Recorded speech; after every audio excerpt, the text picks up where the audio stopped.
কেউ থাকে না ভাই, মানুষ কয়েকদিনের জন্য আসে, খুব ভালোবাসা দেখায়, তারপর চলে যায়। একটা মৃত মানুষকে ভুলতে আমাদের যতটা সময় লাগে তার চাইতে বেশি সময় লাগে জীবন্ত মানুষকে ভুলতে। সব অপরাধের ক্ষমা আছে, কিন্তু বিশ্বাসঘাতকতার কোনো ক্ষমা নেই। মাঝে মাঝে মন খারাপের কারণ কাউকে বোঝানো যায় না, শুধু ভিতরটা কুড়ে কুড়ে খায়। ভুল মানুষের কাছে আমরা ছোট হই, সঠিক মানুষটা আমাদের মাথা পর্যন্ত নামাতে দেয় না। যারা তোমাকে ধরে নিয়েছেন তুমি খারাপ, তাদেরকে প্রমাণ দেওয়ার দরকার নাই যে তুমি কেমন। যন্ত্রণা সহ্য করতে করতে মানুষ একটা সময় পাথর হয়ে যায়। কষ্ট যতই বড় হোক না, একটা সময় পরে আর আওয়াজ বের হয় না। প্রিয় মানুষগুলো যখন মন খুলে মনের কথা বলে, তখন সত্যি নিজেকে পৃথিবীর সবচাইতে সুখী মানুষ মনে হয়।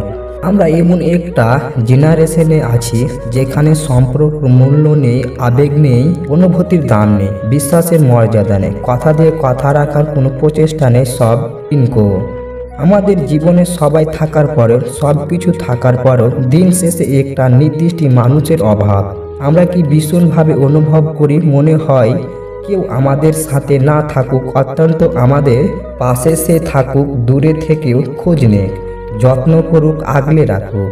বৃক্ষরোপণ করলে আজীবন তার সুফল পাওয়া যায়, আর ভুল রোপণ করলে আজীবন চোখের জল দিয়ে তার মূল্য চুকাতে হয়। কাউকে আঘাত করতে কি শারীরিক আঘাতের প্রয়োজন হয়? কথার আঘাতেই তো যথেষ্ট। শারীরিক আঘাত তো ওষুধ মলম দিয়ে সারানো যায়, কিন্তু কথার আঘাত কোনো ওষুধে সারে না। মনে যে আঘাত রয়ে যায় তা নীরবে নির্বিক্ষিতে মানুষকে শেষ করে দেয়। হত্যা করতে কিন্তু অস্ত্র হাতিয়ার এর প্রয়োজন হয় না। কারোর বিশ্বাস, স্বপ্ন, ইচ্ছা ভেঙে দিলেই কিন্তু মানুষটা তিলে তিলে মারা যায়। মানুষটার ভিতরের কষ্টের পাহাড় জমে থাকে, অথচ তাকে হাসি মুখে প্রতিনিয়ত চলতে হয়, প্রচুর হাসতে হয় তাকে। হাসিগুলোর মাঝে আড়ালে রাখা নিজেকে।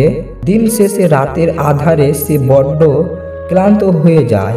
অভিনয় করতে করতে হৃদস্পন্দ বন্ধ হয়ে গেলে সে হয়তো বেঁচে যেত, কিন্তু হৃদস্পন্দর স্বার্থপরের মতো নিজে জীবিত থাকে, আর ইচ্ছাগুলিকে চিরতরে দাফন করায় বেঁচে আছে।